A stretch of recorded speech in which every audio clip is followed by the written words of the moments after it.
Dearest gentle listeners, you are listening to the Ladies Bridgerton, the talk of the town. We are your effervescent hosts, your neighbourhood-friendly Kiwi, Tash from Middle-earth, New Zealand. And Patty, Regency romance enthusiast, whose current chapter of her story takes place in Ohio. Settle down onto your favourite settee as we delve into the lives of the elite and illustrious ladies, lords, and royalty of the ton. This Bridgerton podcast is two friends talking romance, symbolism, Easter eggs, and deep diving into the connections of our favourite characters. We cover both books and TV series, and therefore this podcast will contain spoilers. Dearest listeners, can you believe we're already at episode 3 side stories? In the last episode, Portia did the birds part of the sex talk, and in this episode, Philippa learns the bees. She quips about her changing body, much to the condescension of all the other ladies at the table. The servants are cheering for Penelope's. We learn the why of Araminta pushing Cressida. Benedict is the roadrunner to Miss Stowell's wily coyote, and Francesca is torn between sense and sensibility. We might go further, but that all depends on the tangent. The sides are as plentiful as a down-home Thanksgiving. Which is funny because this podcast will probably actually air sometime around Thanksgiving. If it's in 4 weeks, it should be Thanksgiving, I believe. So that is... Oh my goodness, Patty. Good timing, Patty.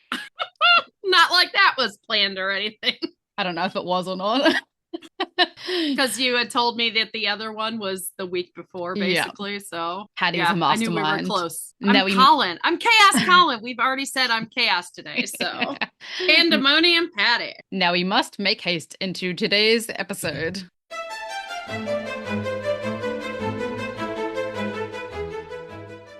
Okay, so we are starting out strong today with Francesca, Eloise, and Violet discussing the Queen's praise. So we are setting the scene. We are in the drawing room of Bridgerton House, surrounded by our Wedgwood blue and creams. So Wedgwood blue is not just a color, by the way. It is a very ornate, intricate design, which is quite often seen on China. I mean, like, it is China. So Wedgwood is a very specific affluent China set, or not set, it's a brand, but it is all about Regency elegant is what it represents. And so that is why they chose it for the Bridgerton family, because they do exude elegance. But it's kind of funny because I also see them as being chaotic and not quite fitting into society, and being a little bit eccentric in the way of love and friendship within the family, and they will break the rules, society rules. Like, they don't really fit into society completely. So it was interesting to me that they chose Wedgwood. But they break the rules that shouldn't be, if that makes sense. Like, very much like having sex before marriage. Not that I'm religious, and I'm not shaming anyone. No. What I'm saying is, back then I can see why the implications are so serious. Well, I was thinking, like, there is a TikToker that it's the neurotypical husband. It's technically his account, but he compares the way he thinks to his wife, who is very neurodivergent, like she's ADHD, and they're talking about rules, and she's very much a stickler for the rules. The rules are rules. They're there for a reason. He goes, unless they don't make sense. And she goes, if they don't make sense, they can be broken. Like, rules are rules. They're there for a reason. So she's a rule follower, but when the rules don't make sense, when the rules aren't ruling. And I think the whole Bridgerton family is like that. It's like, we will follow the rules that make sense to us, but we will not follow the rules that don't. We will not allow the rules to dictate our feelings, I think, is very much a Bridgerton way of life. Very much a Bridgerton. That's their motto.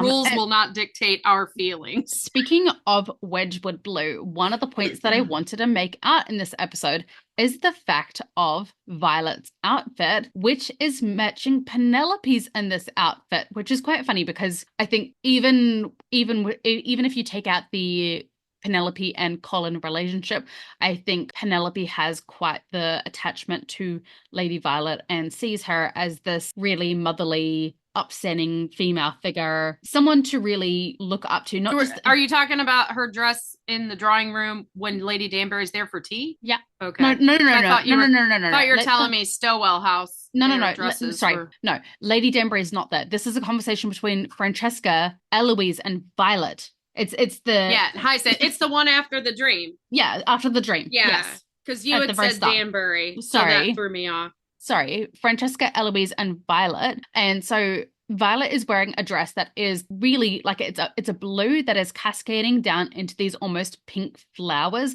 They're a little bit more tinged on the purple side, but I do actually wonder whether this is also a way to tell us that Violet is also leading towards the romantic side, having that pink tinged in, because obviously pink is a symbol of romanticism. And so I wondered whether they kind of scattered in the petals, as in like the petals, the starting of a new love is about to start anew. I can see that. But I want to take the Legos and I want to add a few. Yeah, go. What are you going to build? So her dress is... Can you build me a castle in the sky? Working on it. Her dress is cascading and it's a little more abstract. It's not as defined as what Penelope's is, with the blue that goes down with the pink petals at the bottom. Mm-hmm. And we've talked about how Colin shifts from his family being his center, and he is the mama's boy, mm-hmm. to Penelope becoming his center. Mm-hmm. So what if their dresses kind of being similar here? And when he is talking, when Benedict's calling him out and he's like, no, I slept fine. He's not looking at Benedict. He's looking over at the family. Yes. He's being just like Hyacinth, wanting to make sure his mother isn't listening. Mm-hmm. So I almost see this, the identical costuming as being like, here's the transition of Colin moving away from mom and going to mom. Gonna put it out there. Hyacinth has developed her seer ways from her mother, because Violet is extremely intuitive when she's paying attention. Mm-hmm. This season she drops the ball a bit, but she is extremely intuitive. No matter that Prince Friedrich comes along, Violet's always like, but what about the Duke? It's the Duke that you have feelings for. And she's like, no, Mum, that was all faked. And she's like, you can't fake that. That's not possible. Like, it's not, when we say that she's a seer, like, we're just kind of being silly. It's to really point out just how intuitive that Hyacinth and Violet are. Right. And I honestly think that Violet has always assumed mm-hmm. that at some point Colin and Penelope would get together. Yeah. She was just waiting for her boy to grow up. Yeah. And that is why she reacted the way she did to Marina. And that is why she kind of still tried to steer him after the engagement was announced. Steer the ship. Yes. But in this moment, I think that she's not, yes, he came home much changed, but she is so focused on Francesca that she has not fully clocked the maturity, the change in her son from boy to man. So it's not until Hawkins Ball that she's so like singularly focused on certain children, mainly the daughters, that she just misses the boys. She's given up on Eloise. She doesn't even look twice at Eloise in this whole scene. Eloise is extraneous until she leaves. I think the only reason that Anthony got the attention that he did was because Violet knew that whoever he marries is now going to be the new head of the family, and she needed that to be someone who would be able to lead her children, not correctly, but she didn't want a Cressida Cowper. She didn't want a Miss Hardigan. She wanted someone kind who would guide her children in the way that she wants them to be guided, not someone who is searching for advantageous marriages, not someone who is social climbing. She wanted someone who's going to fit into the morals of the family. Yeah. Your feelings are more important. Yes. She wanted that type of wife. Yeah. Because coming off of seeing how Anthony was with Daphne and how he almost thwarted that whole thing, but then she and Lady Danbury were successful. Not that these two kids didn't fall in love on their own, but they kind of steered the ship. Yeah. So she was successful in thwarting Anthony. But now she needs Anthony to be with someone who's going to be like her way thinking. So she wants to influence him. And that's why she was so intent on him in season 2 and was successful. But also there was the big scandal. Because I think that her kind of pushing him to find a wife was to get him in a respectable relationship, because Sienna almost became public. She found out about Sienna. So if she found out, she knew the Ton could find out. Well, I think it's because Violet probably has even though Anthony is the head of the household, I think a lot of the staff still view Violet Report to her. Yeah. Yeah. So I think she's the lady of the house. I think that the footman would have probably dobbed him in. The way she acted to me was that the servants heard it out on the street from other servants. And much as we learn about the servants. But that's to avoid her servants being thrown under the bus. Yeah. But we also learn from her handling of Burbrook how the servants are all connected and how they talk. Yeah. I think that gives us all the information we need to know of how she found out about Sienna. Yeah. And I think she was trying to prevent a scandal. They ended up having a scandal anyway. Yeah.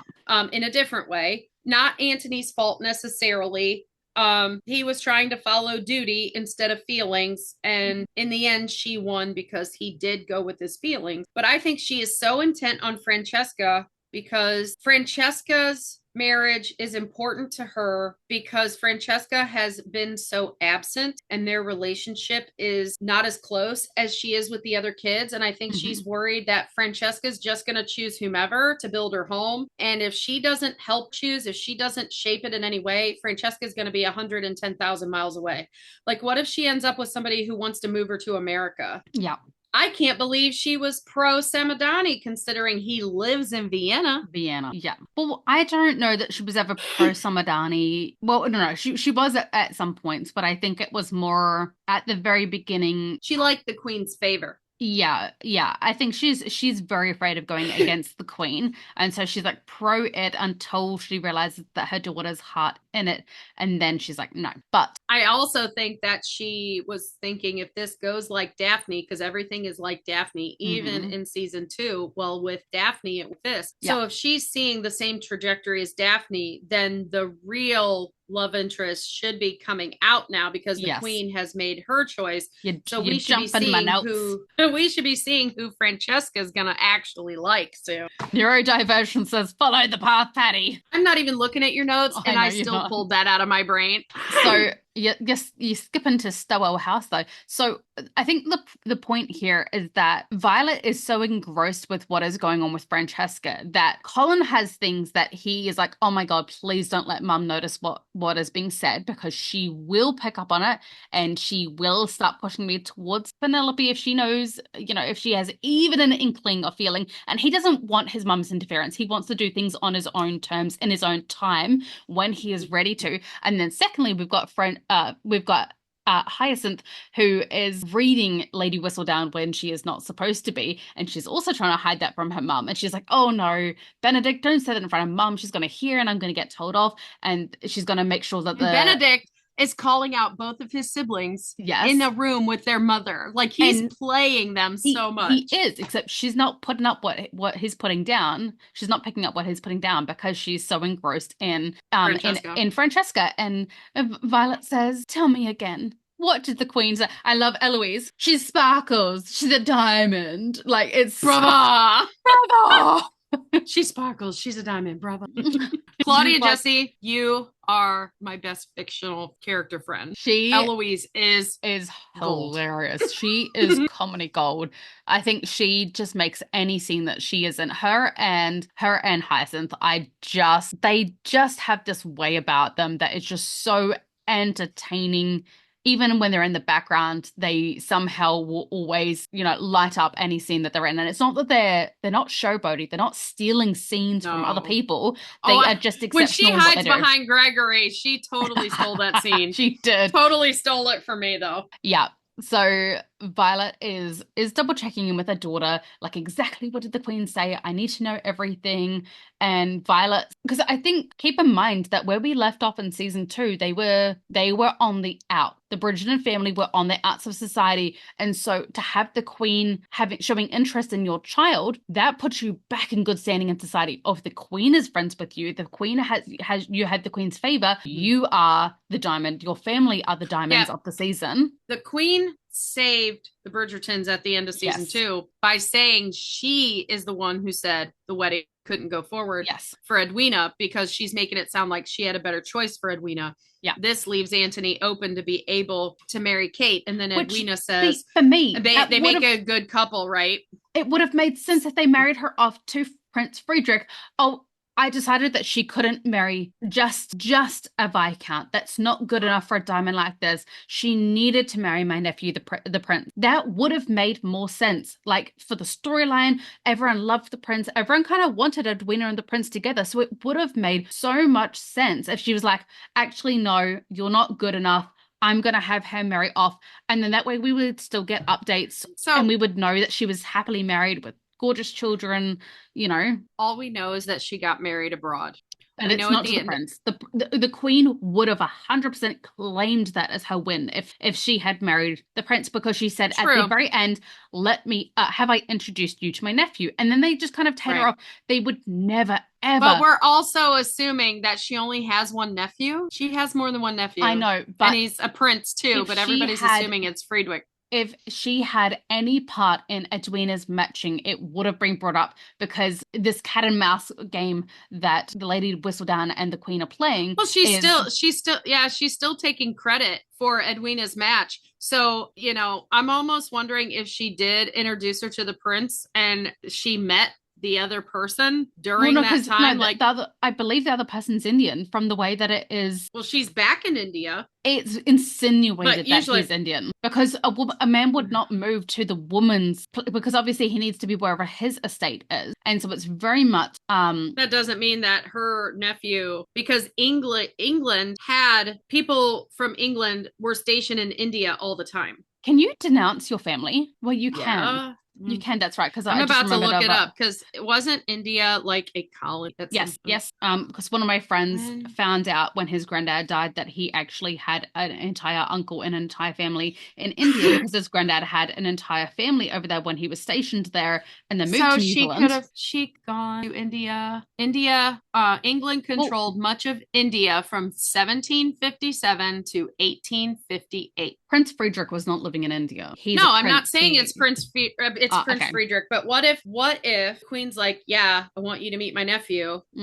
He's over in India right now, though, diplomatic reasons. She goes to India, meets him, but also meets a friend of his who is there. We don't know that her man is Indian. He could be English, because the English controlled India was a colony of England. Yeah. So I mean, and she's taking credit because Edwina went back home because that's where the prince was. Maybe, I mean, I'm making all this up. It's all completely my imagination, but the queen does take credit. The queen does take credit for her making a good match, whether it was the prince or not. What I was thinking is, if Edwina has a male baby, whether there is the possibility of her returning in a future season once her grandparents die off, because her child would be then the heir. So I wonder whether they have left it open for her to return in a future season, which I would really like. Well, I mean, they would have had to marry her off so she could have a child. Yeah, because she's married. They just don't have any kids yet, or that they know of, because it takes a while for mail to get. I mean, only in Bridgerton can you get mail. Can you get tons of letters in 4 months? Apparently they're speedboats now. They have the Pony Express already. Well, I mean, they did say that Colin likes the fanciful, and wherever innovation is, Colin follows. Maybe Colin's inventing the speedboat. That's how he's getting his letters to his gal so fast. He secretly has a whole thing of homing pigeons. Just go attach your letter to my homing pigeon. They'll find me. This is my bestie Hedwig. Why do we always bring it back to Potter? I will always bring it back to Potter. It's always about the Potter. Yeah. Okay, so I love that Gregory is just the butt of all jokes at all times. The poor family pet is just... And I don't know what it is about Benedict's smile. Oh, it just... When that crooked smile. When he says, was it worth getting a glimpse of the balloon? Like, the way he smiles there, I'm just like, why are you looking? Put me in a pot and melt me down to butter, because I am gone. Yeah, it's reminiscent of another I'm not going to think of them now, but when I first saw it, I was like, oh my gosh, the way his smile is. And you just, I don't know. I don't know. It melted me. It's like this scene's supposed to be about Colin Patty. It's about Colin I Patty. know. It's about Colin Patty. You know what? I love Benedict. I cannot wait for his season. And for anyone interested, Yaren Ha, who is playing Sophie in 4, has a new TV series coming out. As you guys have heard me mention many, many times, the June books have an ad coming out called June Prophecy, which follows the story before June's timeline. From memory, I don't entirely know because I just listened to my husband talk about it, but I think it is the father's timeline. No, sorry, not the father's timeline. It's the witches, which is her mother and her descendants, I believe, but I'm not entirely sure. So Yaren Ha plays quite a notable character in that. So anyone who is interested in seeing what her acting chops are like before the season, it is not a romantic series, by the way. It is very Game of Thronesy, like thriller, like fantasy. Yeah. What do you call that? Like otherworldly. Sci-fi. It's a sci-fi fantasy kind of thing. Yeah. It's set in on a like desert planet. Thank you. I know words. Is it on Tatooine? Tatooine. Well, there is sandworms, and they believe that is where the sandworm whole concept came from, because the whole Dune. Because obviously Dune was out before Star Wars. So and Dune is a book. Yes, that's what I'm saying. Dune books were out before Star Wars. Yes. So where am I? Yes, that was just a side note for anyone interested. I cannot wait for Benedict season. I have seen a lot of chitter chatter on all of the Bridgerton pages recently that they have confirmed August 2026. I think that's just a rumor going around. I went on to the Bridgerton website. I looked onto Did you see somebody posted and somebody shared it? There's somebody, I forget their handle, their social media handle, but they either, I think their family member works for the production crew. Mm-hmm. And they've put out stuff like they're officially on set, like the production crew has started production. That person, they posted yesterday and people were sharing it. Luke Thompson has officially filmed the lake scene. So please, and I think Yaren Ha in an interview for the Dune thing said that I hope when the lake scene was in. So I hope when Luke Thompson has said that he's working out now, I really hope that literally when he says working out, that literally all of it is doing lunges or abs. Gluteal exercise. I don't care about abs. Just work on those buns, boy. Give us the buns. We want some hot cross buns. You know what? My supermarket has been out of. I'm not an abs girl. My supermarket has been out of hot cross buns. They keep promising me that they're in stock, and then I order them for my husband to be a nice wife. And like 5 times in a row, they're like, "We don't have that in stock." And I'm like, "Why do you keep telling me that it's in stock? Don't promise me hot cross buns if there shall be no." Do you guys have hot cross buns there? I have all the time where the store says we don't have that, and it says. No. I mean, like, is hot cross buns a thing in America? What is a hot cross bun? Okay, I know there's a song. It's an English tradition where on Easter you eat hot cross bun. It is a spiced bun with this cross done in icing on it. It's it's supposed to be just an Easter thing, but it's one of those things loved around. Like, and then in Australia they got so disgusting. But we have the everything bagel. You know what? I really want everything bagel seasoning. I've never had it. I love an everything bagel, and I put everything bagel seasoning on avocado toast. Well, I got one recently on so much stuff. I got one recently and I wonder whether it is the Japanese version of like an everything bagel seasoning. So it is meant to be put on rice and it's called furikake. And it is like toasted sesame seeds, garlic, chili, bonito, like, but it's all completely like emulsified into like a powdery kind of thing, and you put it on. It's like a little bit sweet, a little bit savory, very umami flavoring, and it's perfection. And you put it on rice. Everything bagel seasoning does have an umami flavor to it, but it's a lot of little seeds. So it's like chia seeds, sesame seeds, toast. There's just quite a few things put together, but no, it does not have. I don't think it has been it. I have some in my kitchen. But I'm saying that it's just Japan's version of it, but it's majority. I'd say like 80% sesame seed and then like toasted sesame seed and then like flavorings on top. Yeah, this is like mostly spices. Like I'm sure there's salt, very salt, you know, umami flavor, but it's toasted sesame is in it. On that, and then it's seaweed as well, seaweed flakes. Yeah, I mean I can grab it, like I'll take it. And now I can add that to my care pack and send you some everything bagel seasoning when I send you your album. Because I can't make it to I didn't make it to the post office all week. Don't you worry. I haven't even started my Christmas cards for the year. It's a long process to make them. Patty sucks at Christmas cards, so don't expect.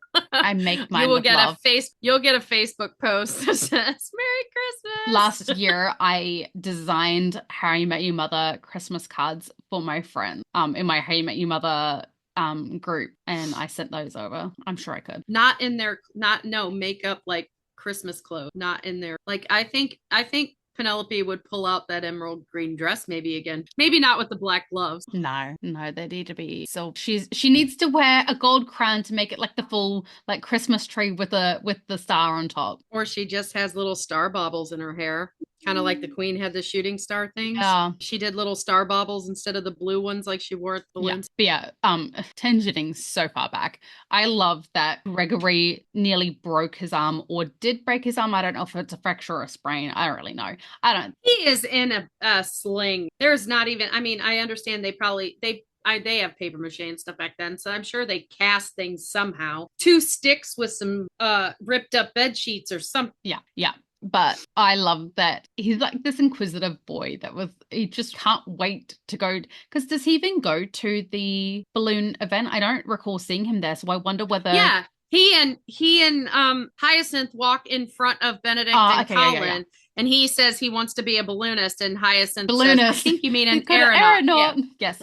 Sorry. Yeah, I do recall that. I'm surprised that he and Hyacinth didn't go join around the maypole. I think they're at the age now, though, where they're a little older than that. They're at the point now where obviously you haven't watched. Oh, well, you haven't. I know you haven't. But in Gilmore Girls, I don't know if you know who Kirk is because he's such an iconic character. But Kirk joins in around the maypole, even though he's like in his mid-30s, because whenever the kids do a school play, he will do the school play. Whenever those kids are on the maypole, he does the maypole. He's just this iconically hilarious character. And and the maypole tradition is that it's supposed to be like children in their innocence. Because it's all about fertility. Yeah, so it's not older kids. And the Bridgertons were kind of fashionably late. Wait, everybody was in full swing. I was like, why don't I? But I love this scene. I love this family scene because you get everybody being exactly themselves. Yes. Which is something that's huge for the Bridgertons. Like the only person, like Violet's being, meddly mom. Francesca is like, I'm freaking out right now, so I'm just going to see everybody in alphabetical order because that's what a Bridgerton does when they're uncomfortable and they want things orderly. Eloise is like, she's reading. Head in a book. Yeah. I can't find out what that book is. Reading, making fun of the whole Queen Diamond thing. She finds it stupid. Yeah. And Hyacinth is all up in Colin's crap. Benedict is playing Hyacinth and Colin against the mom, hoping to watch them squirm. Yeah. And Gregory is just the baby. Yes. I'm just a baby. Have you seen that video? I'm just a baby. I got that sent to me because I said something about a baby to Smaug, and I got a TikTok of that. I'm just a baby. But what's funny is the TikTok I got was about when my man says something or whatever, and then I'm just a baby. Yeah. I love it.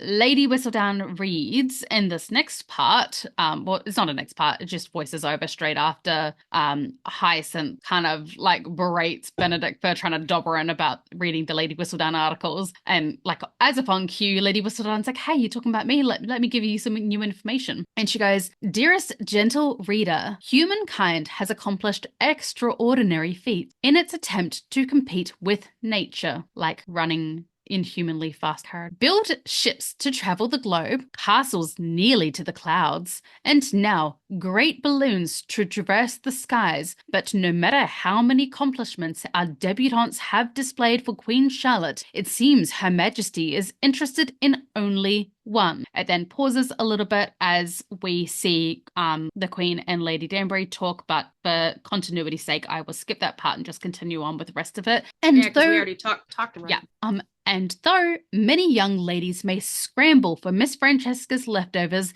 they would be wise to remember the higher one flies, the further one has to fall. Now, this is so Colin coded. Humankind has accomplished extraordinary feats. In the next scene, we have the balloon event happening where the guys are talking about, like, Colin, when I say the guys, the Lord Squad are talking about Colin liking the fanciful, and of course he's here, like, wherever there's something interesting, that's where Colin is. And when I say it like that, it sounds like a compliment, but it definitely was not. They were meaning it not as a compliment. Yeah. And they say in its attempts to compete with nature, obviously we're going straight back to the it's a little bit confusing. Man versus nature. Yeah, because obviously we've just completed our episode part 4 of Colin season 3 episode 3. So we finished the episode and now we're back to the start of the episode for our back to the start of the episode for our side stories. So it does get a little bit confusing that we've already covered, but this is but think about what we talked about in the last episode. This fits into it. We know that man is Colin, nature is Debling, and this is the scene. We're coming into the scene where Colin realizes and finds out he's got real competition. Well, and it's basically saying that Colin is going to have to perform an extraordinary feat in order to compete with Lord Debling. He is going to have to grand gesture it, which is exactly what he does. And he does it in a way that I think is a lot more suited to Penelope. Yes, he does make a spectacle in front of people, but then he does the whole grand gesture in private when it's just the two of them. Because I think if he did that grand gesture in front of everyone, Penelope would have lost it and it would not have gone the way that it did if that whole thing had transpired in front of a crowd. Because, well, I mean, not that they were going to like hook up and finger bang in front of a whole crowd anyway, but wow. But the thing is that if it would have happened in front of a crowd, first of all, yes, it's a Bridgerton. I think we would have seen a major tide shift in the ton and the way they've been treating Penelope. But I don't think Colin is not privy. Yes, he's privy to the women and how the women have treated Penelope, but he's not privy to how the men have. And now he's not even going to think like that because Debling was showing interest in all that. But I think that if it would have happened in front of a crowd, first of all, this is the reason that Colin clammed up, because he struggles with being proper in public. His sensitivity, his being tapped into his emotions, all of that has caused him trouble in public. And so he is concerned with saving face, saving the Bridgerton name, all of that business. I don't think he was capable of doing it, of saying that in public until he knew her feelings, because he was so worried about the Bridgerton name and saving his own face. Well, I also think I don't think she would have accepted it because she is put on display all the time and people talk openly about her, that I think it would have been uncomfortable for her.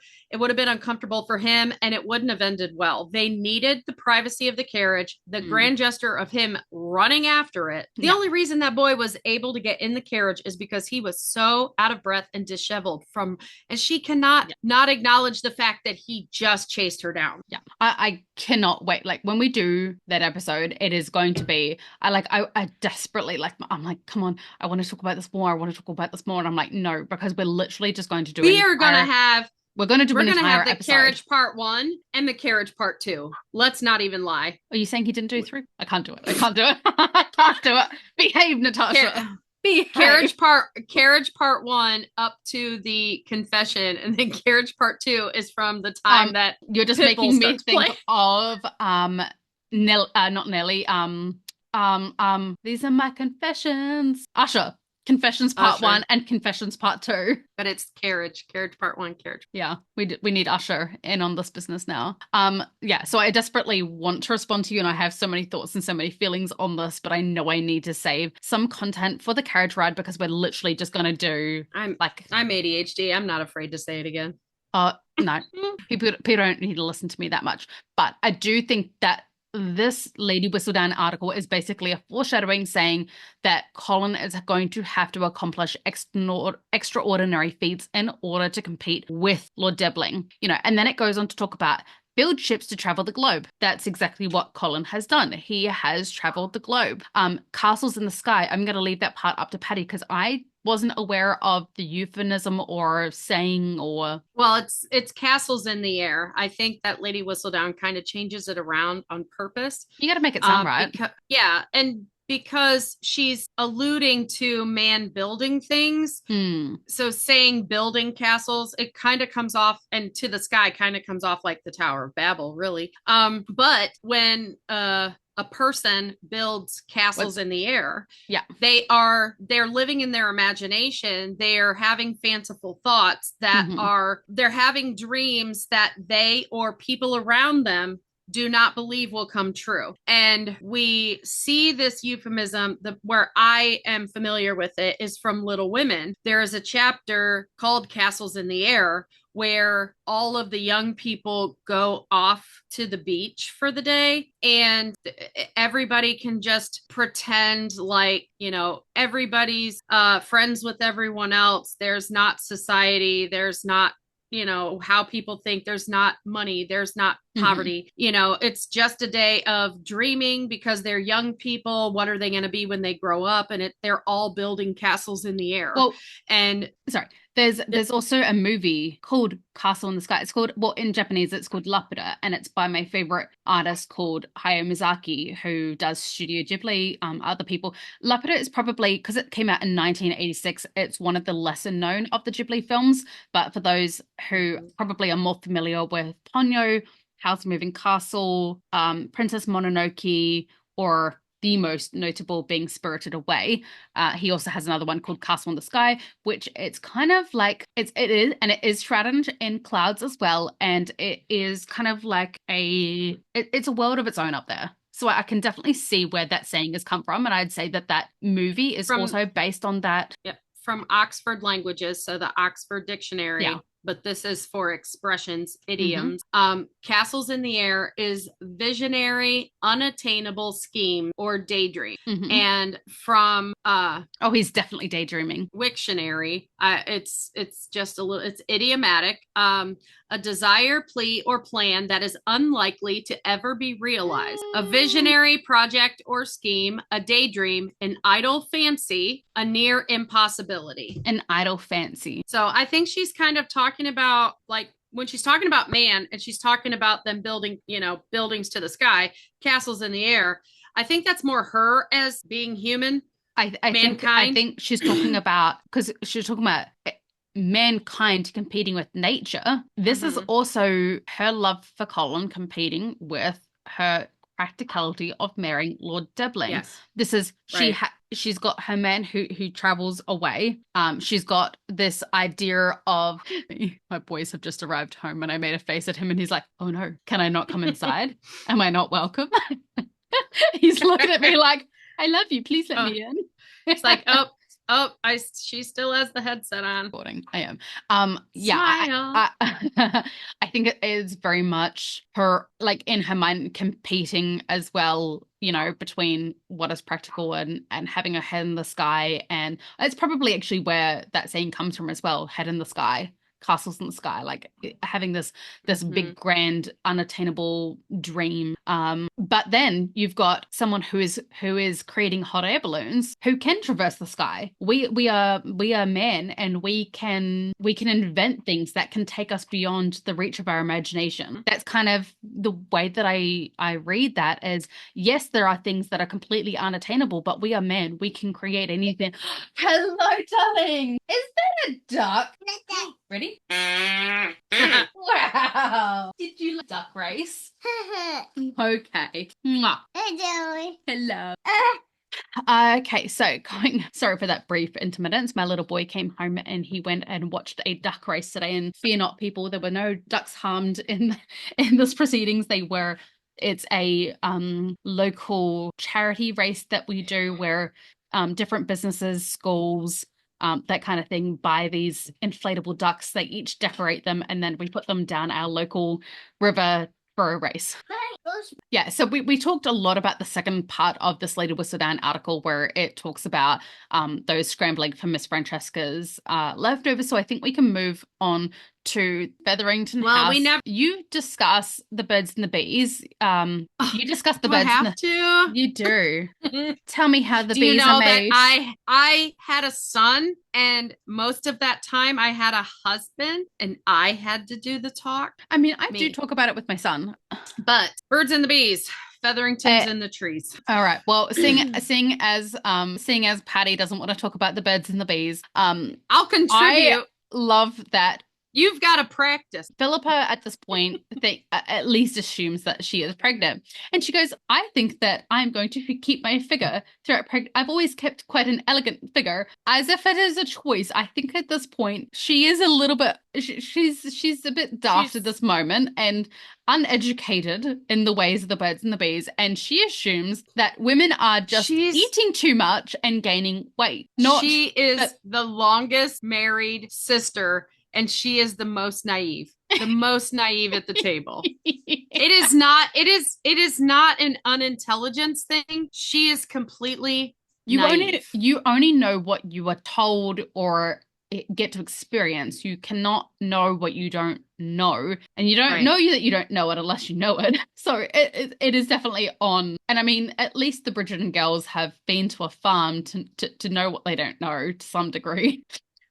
I mean, and they really don't know anything either, but they have brothers. Yes. So I think the lower down the list, like Hyacinth knows the most at her young age. Yeah. Because she's witnessed everybody else. She Daphne is also, the least. I think she pays attention the most. I think that Daphne is not as astute as the likes of Eloise and Francesca, who, sorry, not Francesca, Hyacinth. Hyacinth in the books is like Sherlock Holmes. Her and Felicity, Bridget Featherington, who was supposed to be the youngest Featherington sister, but they basically replaced her with Marina, R.I.P. Felicity.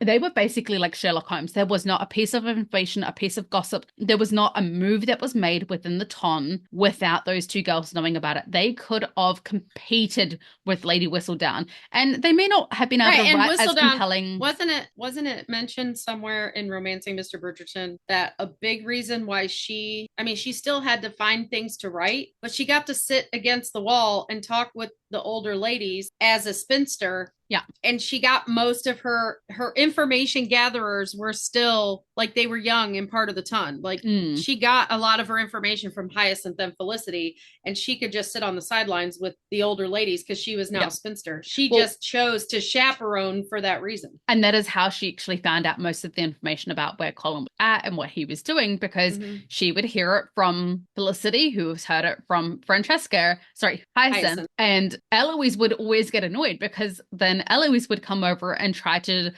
share the information with Penelope, and Penelope's like, I already know. And she's like, how? And she's like, Felicity. And she's like, our sisters, the gossip queens, the true gossip queens. Well, and that's the whole thing with Eloise finding out that Pen is Lady Whistledown because Hyacinth ends up telling her. Yes. Like Hyacinth can't keep her mouth shut. Nope.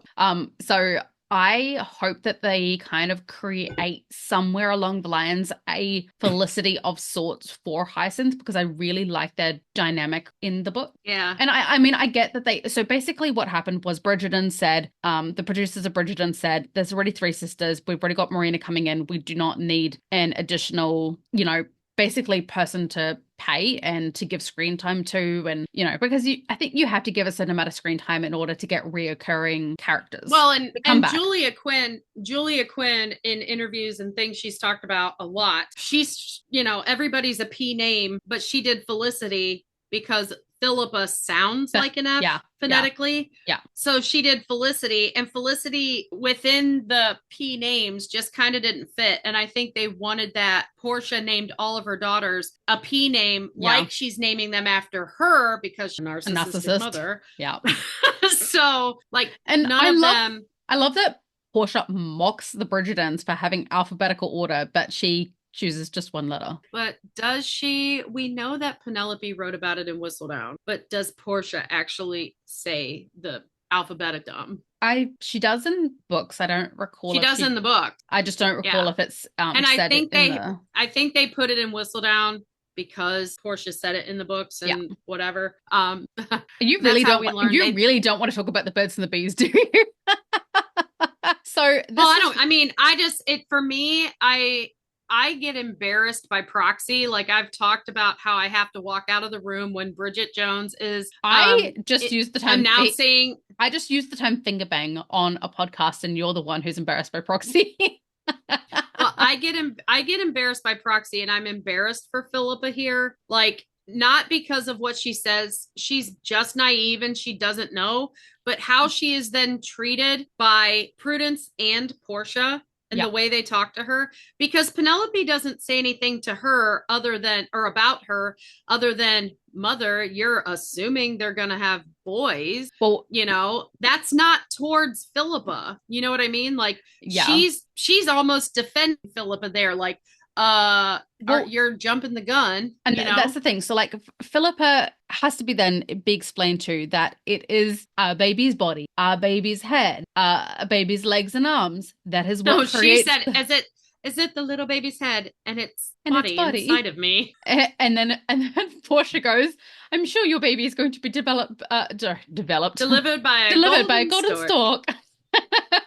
Like, but she says your little boy. But she says your baby boy. She says it so like she's not chastising her daughter, but almost like, I can't believe you're this stupid. Like she's it's a placation almost. Like I'm just gonna placate you because I don't even want to have this conversation. Like I will deal with it when the baby's physically coming out of your body, and then I'll say, hey, actually, there is no golden stork, by the way. And for an example of how I know narcissists are narcissists, I heard a narcissist say they could not dumb themselves down, that their child had to step up to their level for them to communicate. The knocks be knocking. The knocks be knocking. Yeah. But I did find this moment like an absolutely quintessential, iconic Featherington moment. Like it was hilarious. What I love in that moment is that Philippa thinks she is one-upping her sisters because they're always in competition because Portia puts them in competition. Yes. So she thinks she's one-upping her sisters because she gets to talk about being pregnant when they are not. Yeah. And then, but she in the process just completely embarrasses herself. Yes. Right. But she's, they end up still mocking her. Yeah. So yes, as you said before, Portia comments that a golden stork is going to bring their little boy, the little Featherington heir. And Penelope at this point is basically just sick of her mother's focus being only on finding an heir. And I think it is because she's unaware she's not just out of spoons. She's out of fucks. She is completely, there is no cutlery left in that little girl. Well, not little girl. She's a little woman. And she basically barbs at her mum.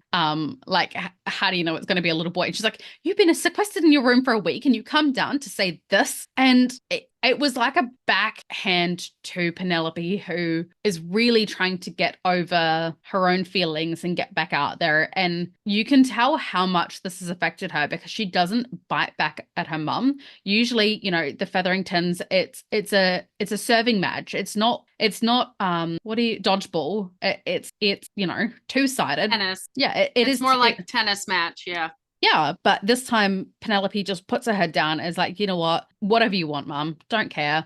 And that is when Varley approaches with the save of the century and says that Miss Penelope has a visitor.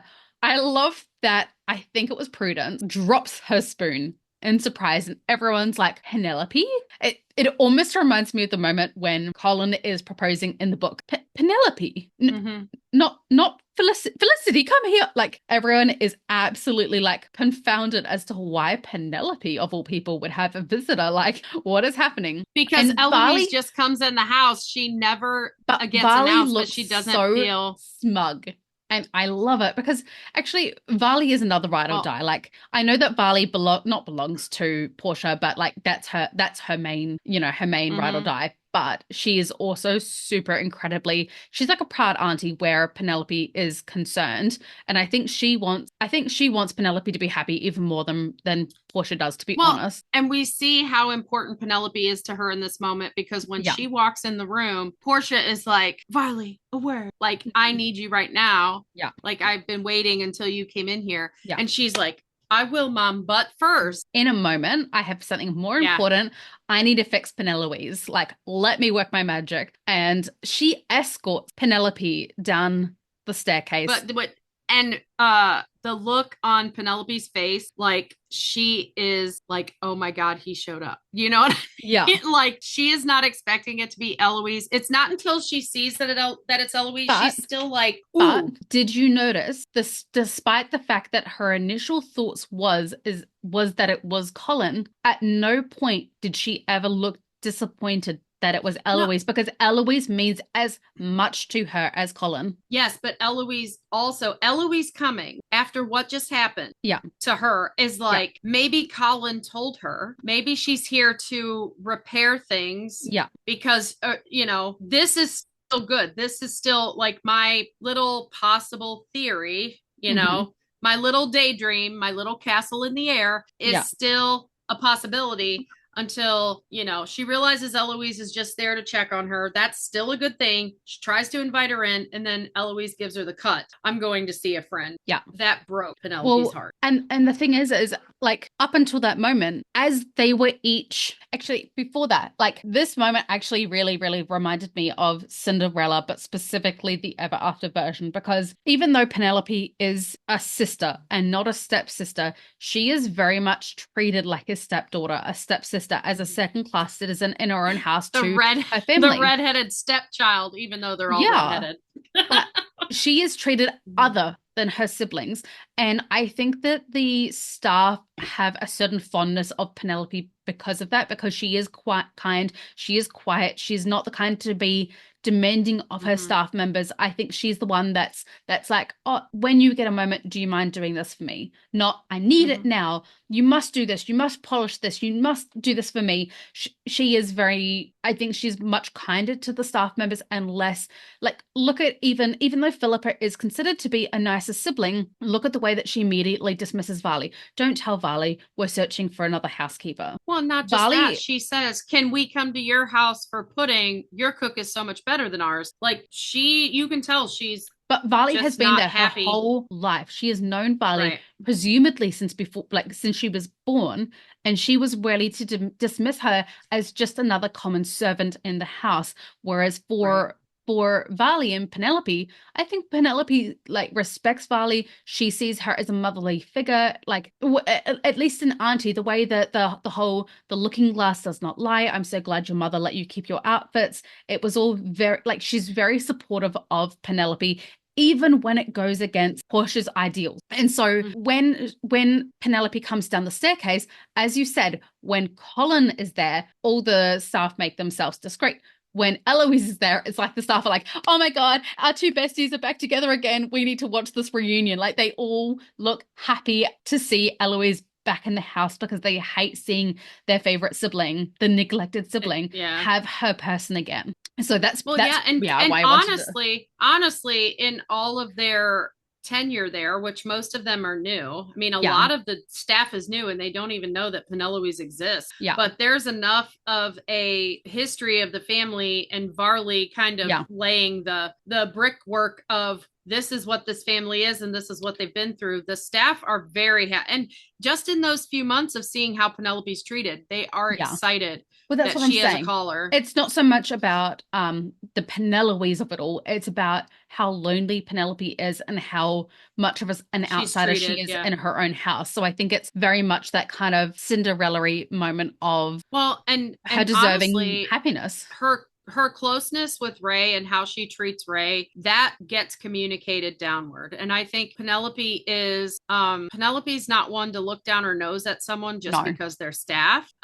Because I think as a lonely child, she turned to the staff a lot. Like her and Varley kind of have a relationship that you almost feel like she turned to Varley for motherly affection. Yeah. Because she just blossoms anytime Varley says something kind or nice or encouraging. She Like a mother just praising her grows. daughter. Yeah. Yeah. And then the other thing that I noticed is kind of like how we talk about Penelope and Eloise having like when we talk about Penelope and Colin having like this magneticism towards each other, like they are absolutely in each other's gravitational pull. What I found interesting is every time that Penelope and Eloise apologize to each other or reciprocate in kind, they step closer and closer to each other. And it's like neither of them can bear this rift between them. The separation between them is physically hurting them both. And Penelope finally gets close enough that she thinks, oh, okay, Eloise is here to check on me. Maybe I can,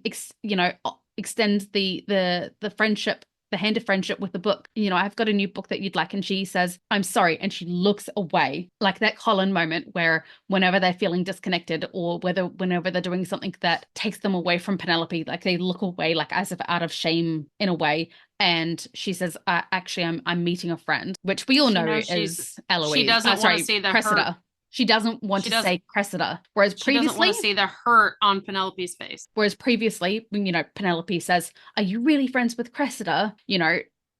Whereas this time it's like Eloise knows she's going to go meet Cressida. Penelope knows she's going to go meet Cressida, but Eloise cannot say the name knowing how much it hurts her. So she just says a friend. And she puts her head down because she knows she's about to hurt. She doesn't want to see how hurt Penelope is at that state. I love how I said that this was going to be a short episode. And we're just arriving at Stowell House now. So I reckon there's actually not a lot of side stories that happens at Stowell. So I think we can probably power through because we did actually cover so many side stories in the pollen because there's the Lord Squad are covered. It's getting so intertwined with that part that it's hard to cover. It's hard to separate what is side story and what is pollen because it's all very intertwined. So we arrive at Stowell House and immediately all of the mothers are fawning over Lord Dibling being the most eligible bachelor of the season, which I kind of love that because not only does Penelope beat out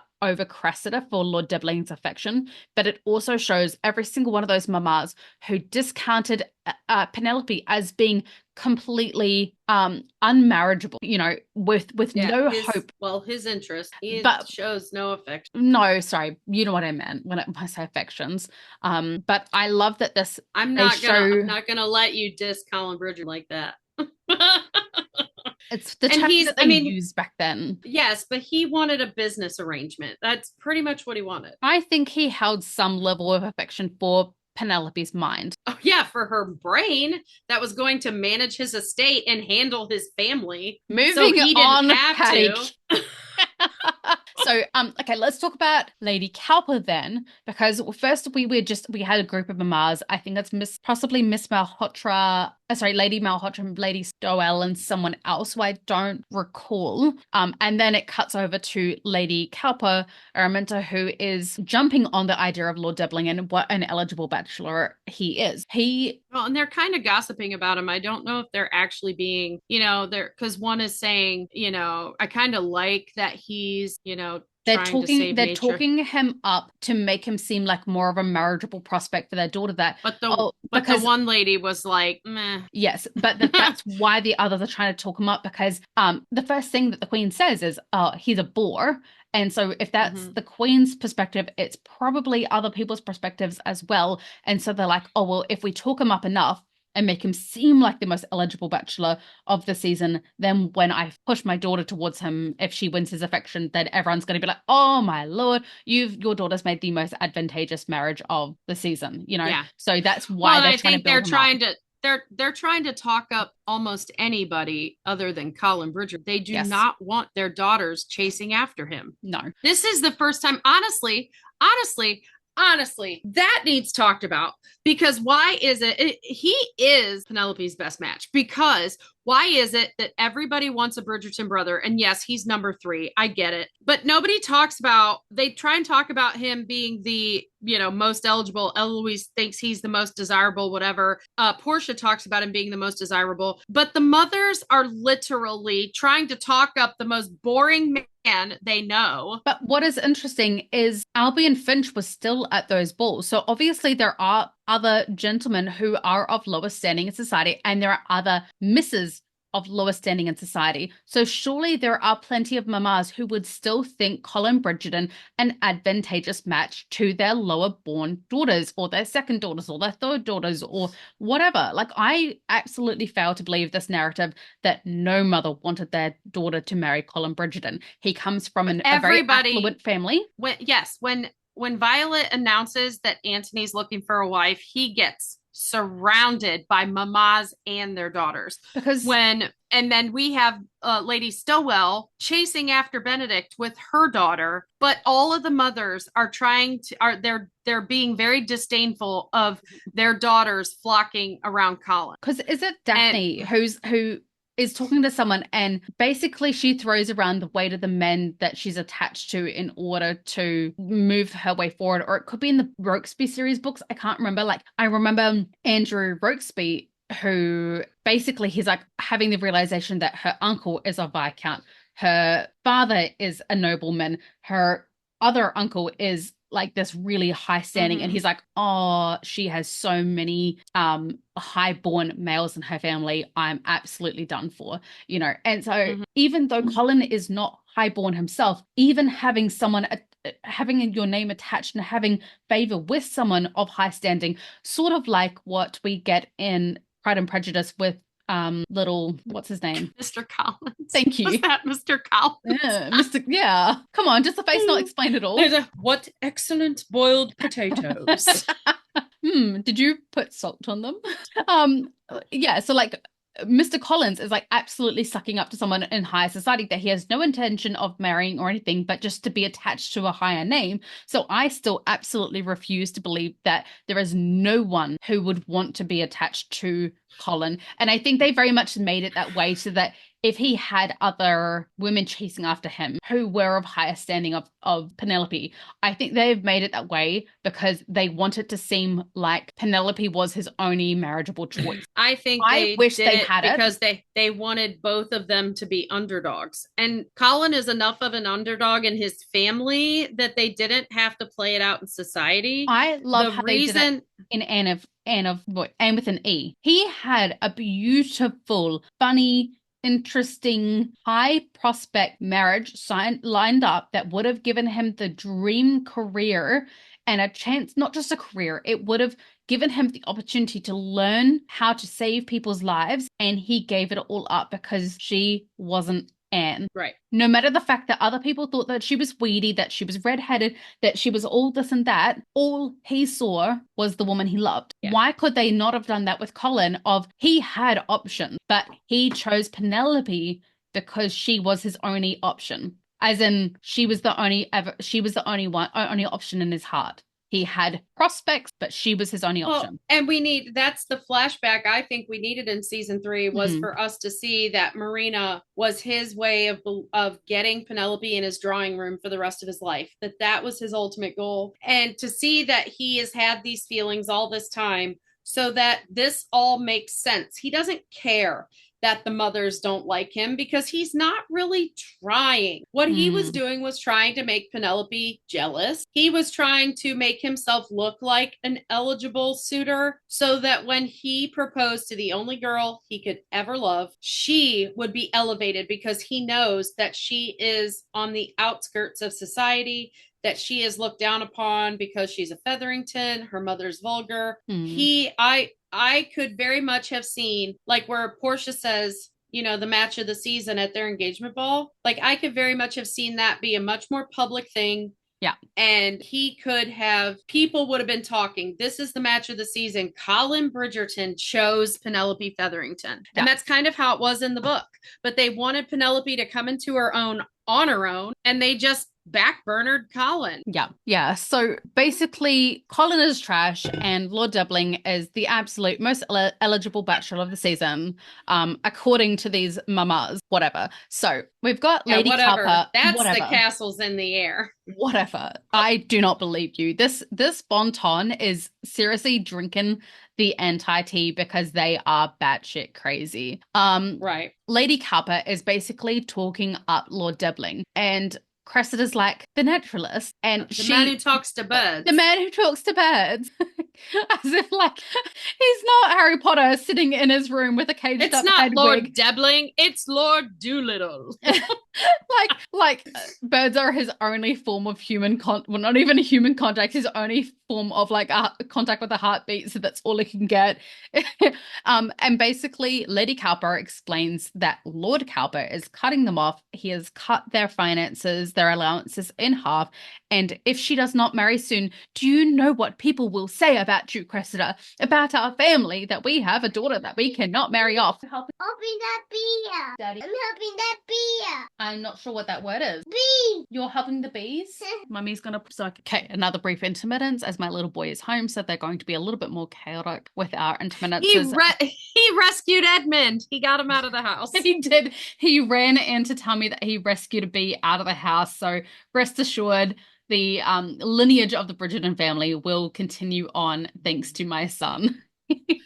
They're still pollinating in New Zealand. They are. We are all about the pollen over here. Yeah, so basically Lady Cowper explains just how wealthy the bird talker is, and Cressida's like, I could learn to like birds. Yeah, you can do anything for an estate that big. Every Mr. Doolittle could use a Mrs. Doolittle. How many carriages do I get exactly? And I love that basically Araminta basically tells Cressida, either you get married or we're going to be forced to marry you off. This is your option, is Lord Dibbling. And then in the next scene, then in the next, like, not at Stowell House, but promenading through Hyde Park, she's like, yeah. and best of all, he's my choice. And I'm like, was he? But that's the thing. That's what you learn about Cressida is Cressida she never gets to make up her own mind, and she never has a thought that is genuinely hers. Cressida's drinking the tea because that girl is our level of delusion. Mm-hmm. So, yeah. So basically, from there, Cressida decides that she's gonna go after Lord Dibbling without a formal introduction, though, although you did already say that you think that they had been previously introduced at some point. He acknowledges her like they already know each other at the Danbury ball when she steps on Penelope's dress. Yes. And you know the difference because when he talks to Penelope goes, Lord Dibbling, is it not? And that's how you know he introduced himself to a lady without, like, there was no introduction. He introduced himself, which is a faux pas. He is supposed to be introduced to her by any male she already knows. It doesn't have to be a family member. Any male she already knows who knows him. So we already know that she knows the Lord Squad because she talks to them familiar. Anybody could introduce her to him, but he chose to walk up to her alone and introduce himself. Well, he didn't even introduce himself. Catch just how seductive that Cressida's talking. To be. And I'm like, you're going with the wrong tact here. Read the room. If you talked about birds, you're probably going to get him more in the mood than the eyes and the whatnot that you're trying to give him here. I'd prefer be predator than prey. I'd like, come on. Yeah. I'd rather than pray. And she's giving him these eyes. And he's like, is there something wrong with your eyes? Like, he's showing absolutely zero interest. And I know that because then he goes up to Penelope we're not going to go into this part, so I'll just mention it now. And he basically says he feels like the prey, like he's sick of being approached by women he has zero interest in. So but honestly, that's the theme of the season. Like all of the women are approaching the men unabashedly. Like they're being very forward. It is the Sadie Hawkins ball. That is right, isn't it? Everything, Sadie Hawkins. Everything about this season is gender bent. The women are doing the pursuing, the chasing. The men are feeling like prey. And I wonder where that came from, the Sadie Hawkins, like why it's the women asking the men. What's the history? Because obviously it's only an American thing. That's not anywhere else that I know of. It sounds like it's where the girls ask the boys to the dance or whatever it is. But I don't know anything. I've just seen it in TV movies and such. Okay, Sadie Hawkins Day is an American folk event and pseudo holiday originated by Al Capp's hillbilly comic strip Lil Abner. Ran from 1934 to 1977. It inspired real-world Sadie Hawkins event, the premise of which is that women ask men for a date or dancing. Sadie Hawkins Day was introduced in the comic strip on November 15th, 1937, and the storyline ran until the beginning of September, and then it was revisited the following October, November, and inspired a fad on college campuses. I would never, ever have suspected that to be the origins, like at all. Next up, we have Penelope and Portia entering into Stowell House, followed by Colin, Eloise, and Benedict. Penelope sees a corner in which to hide herself in, and I initially thought that she was hiding from Colin. Like she just said, hey, we need to distance ourselves. I need some space, bro. That's what I thought originally. She's actually looking at Eloise when she says that. Like she extended the hand of friendship to Eloise. Eloise turned it down, and now she's feeling shy. Well, and her mother, hurt. Her mother just mocked her on the way in too. So that I'm going to find a corner business was sarcasm toward her mother. Yeah. Because her mother never mentions, I will support you. Her mother says, too bad your sisters can't be here for you to hide behind. Yeah. But it is as soon as the Bridgertons walk in that's when Penelope bows out. Like, she sees them and she's like, I'm out. I can't face you because I've kissed you. I can't face you because you've rejected my hand of friendship that I extended. I don't know how to feel about any of that. I'm going to go face a wall. And my mother does not want to support me. Yeah. And I have nobody. And then Benedict aspires the Stowell House and he's out. He's like, if anyone asks for me, I'm not here. I'm going to become a magician and disappear. He's like, anybody have a spare invisibility cloak? I could really use one right about now. Not that it would even cover him. He is too tall. Danbury, the Regency's invisibility cloak. Once you touch Lady Danbury, you are now invisible. It's like tag. She's the home base. She's safe. Yeah. You touch her, nobody's coming near you. Granny D. She's basically Granny D. Yeah, she's Granny D. Granny D. I think she's got to be Granny D from now on. Oh my gosh. If there's a scene of her and ABC in season 4, I'm going to say Granny D and the boys. Granny D and the boys. Like Heavy D and the boys, gotta do it. Yes. So Granny D, Violet, and Francesca arrive together next. I thought it was quite interesting that we have Danbury arriving specifically with Violet and Francesca, and Danbury has been asking what visitors have been calling upon Francesca. She basically is dismissing anyone of low ranks, and she goes on to say, I suspected that the low ranks would descend upon you first, and that once they've done fluttering their feathers about, like she really dismisses anyone of low rank. And no wonder Colin has such But she even dismisses someone that she spoke up in that first tea before the queen showed favor on anyone.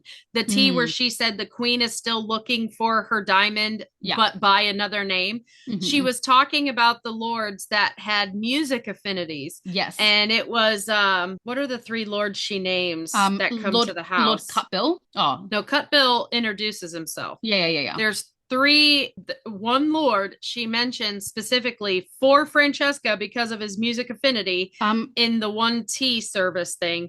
And then in this scene, Francesca says he shows up. Wait, not Lord Bunnell, not Lord Basilio, Troll, Fife, not Garrett, not Lord Horton. No. Lord Lieber? No. No. Oh no, that was Lord Petrie. Lord Petrie. Yeah, Lord Petrie. So basically, I understand why Colin has this absolute like self-doubt Belief because system. yeah, because look at it. He's got his brothers who put down anyone who's not a high enough rank. He's got the Featherington, he's got Portia who puts publicly down. like, yeah. Yeah, and shoves her daughters at a duke and shoves her daughters at a prince. And then he's also got Lady Danbury, who is someone who is really highly respected, and I would have thought better from her. And I'm really glad that Violet speaks up and says, no matter who the queen, Lady Danbury goes on to say that now that all the lower ranking lords have ruffled their feathers about that the queen will likely bring forward the highest ranking of all and give an introduction, and she goes, I did wonder whether that would happen. And Violet chimes in and says, yes, that is how it was with your sister. But like with Daphne, you do not have to choose him. And Francesca, sometimes I just want to shake her, to be completely honest, because it seems like she has this rebellious streak where her mum always has to be wrong. And I think they're setting it up basically to be Francesca chooses Lord Carmarthen and then realizes at a later date that her mother was correct when she falls madly in love with Michaela. That is very much the vibe that they are giving off. Yeah. They are not giving madly in love. They are giving comfortable. Well, and every single Bridgerton has had... It's like putting on your dressing gown and your slippers. It's warm and it's cozy, but you don't want to have sex with them, do you? Every Bridgerton has the rough draft. Yes. And then they have the final project. Mm-hmm. So Lord Kilmartin is very much the rough draft. We know this. We know that. But what they're missing from the books is the fact that Francesca loved twice. Yes. They were two different kind of love. Yes. But here they're making it like she's never felt any sort of attraction at all towards anyone that we know of because she's very private. I love how you say they had their rough draft. How many rough drafts is Benedict up to at this point? 3? But Benedicts are not rough drafts. Benedicts are they're half finished works of art. I honestly think. Well, I mean, to me, he openly courted Lady Tilly. Yes. Very openly. Genevieve was on the down low, so that was a little bit different, but I don't think that he would have ended things if she had not. I mean, it would have ended eventually, but I think she knew it would, so she cut it off. And here's the thing with Benedict. Everyone he's been with has been somebody that because of their situation in life or their station in life were not a person that he could present to society, so they were safe. They would never become a love interest. He knew it wasn't going to go anywhere. He did not expect to get dumped, sort of, by Genevieve. And then Lady Tilly was the first person in society that he was publicly seen with. And I think because she was older and she was experienced and she flat out said she was not looking for anything, in his mind, that made her safe. But he was catching feelings because I think the reason he stepped over that threshold into that lifestyle, into that world, is because he wanted to continue his relationship with her. But once it opened up to him and he realized how freeing it felt when she actually wanted to tie him down, he's like, sorry, I'm a balloon. I must fly. I bet she wanted to tie him down. I bet she did tie him down. She doesn't actually look very handy with a rope, to be fair. I think that would be a Colin special. Her whole outfit in that one thing was all leather. I don't think she did rope. So moving on to the upbeat tempo that begins as the Montreux family enter. So Patty and I have different beliefs. Well, not beliefs, but I took it differently to the way that perspectives. Thank you. So as the Montreux family enter, we know that this is Alice's glow up moment where she's like, okay, I'm not going to wear old lady clothes anymore, or as her husband says, away with clothes. And she puts on this beautiful new outfit. We talked about it in a previous episode, maybe 3 episodes before. Yeah, but we're going to talk about the reaction now. The reaction. So as they enter, they are greeted-ish by 3 ladies. What is very interesting is that Lady Stowell is amongst them. This is at Stowell House. Lady Stowell does not greet her guest. Now, I'm not completely up with the intricacies of how these things transpire, but I would have thought that the lady of the house is expected to greet all of her arriving guests personally. It is Regency etiquette that when you arrive at a house, you are to seek out the lady of the house first. And you are to not necessarily have introductions. I mean, it's all introductions, but you're supposed to seek out the lady of the house and thank them for inviting you. Then you turn to the lord of the house, the head of the house, and, you know, acknowledge them because they are hosting the event. Was this actually their faux pas? Busy. I would say it was Lady Stowell giving the cut. Yes. They're invited because they're part of society, but they're not welcome. Well, because Lady Cowper goes, Miss Mondrick. Like, and it actually reminded me, I can't remember her name. Jennifer Coolidge. Miss Mondrick. She's like this. Yeah, it's very Jennifer Coolidge kind of moment. And to me, it's admonishing. But she had a showing, like, wow, surprise look on her face. It seemed more like, I'm surprised by your glow up. Whereas Miss Stowell looked unfazed. She wasn't going to greet them, but she was like, oh.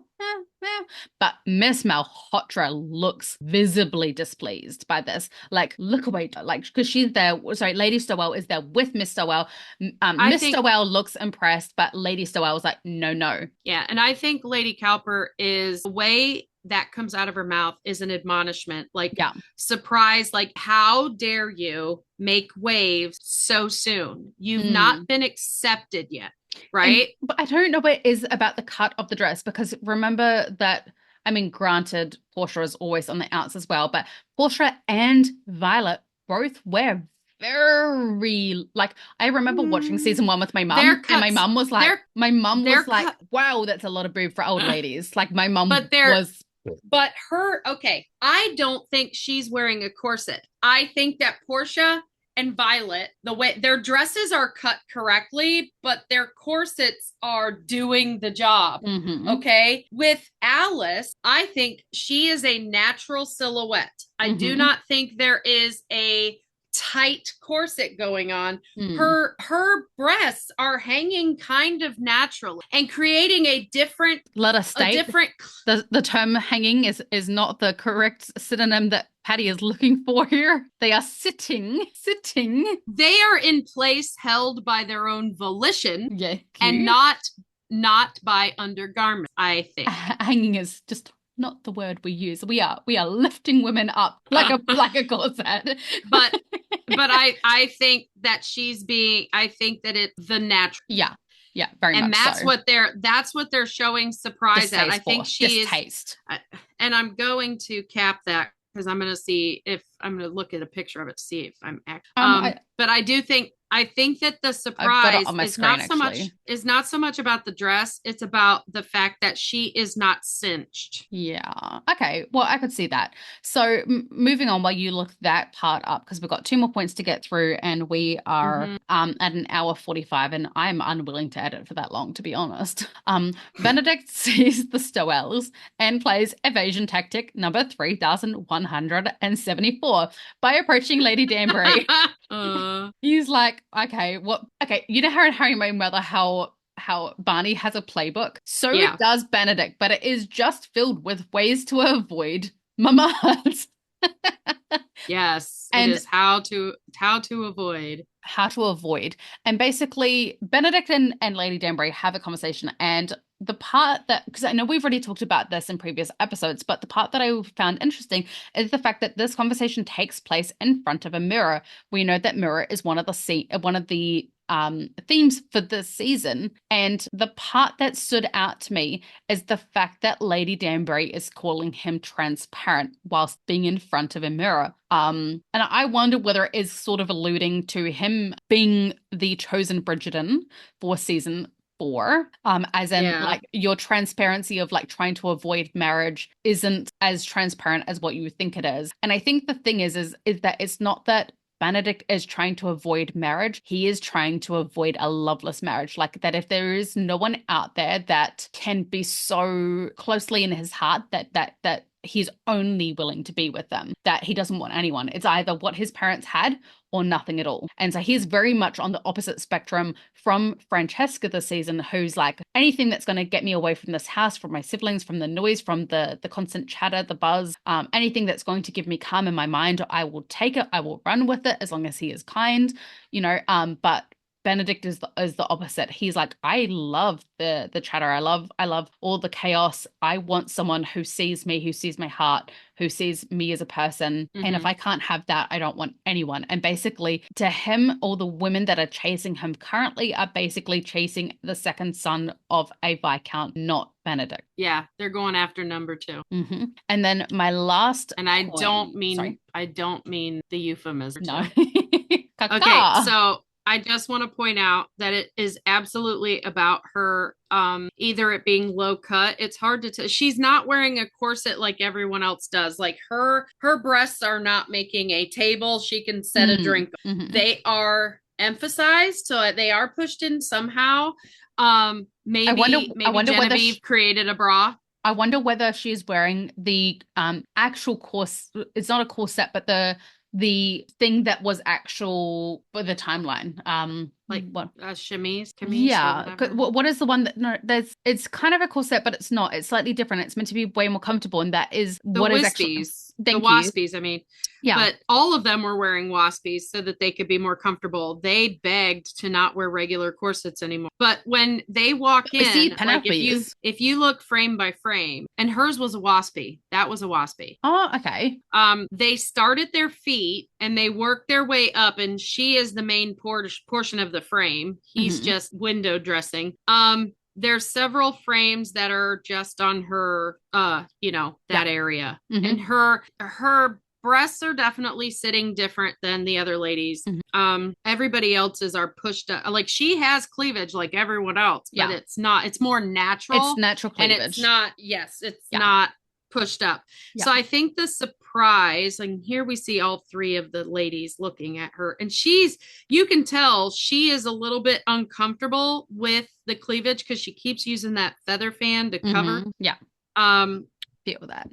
And Lady Cowper is completely covered. She has a little bit of cleavage, but not much. And she is staring directly at her cleavage. Yeah. And then Miss Malhotra is her and her daughter are Miss Malhotra and Lady Malhotra are both wearing these jackets that cover 95% of their chest. All 4 of the ladies are completely covered. One of them's a miss.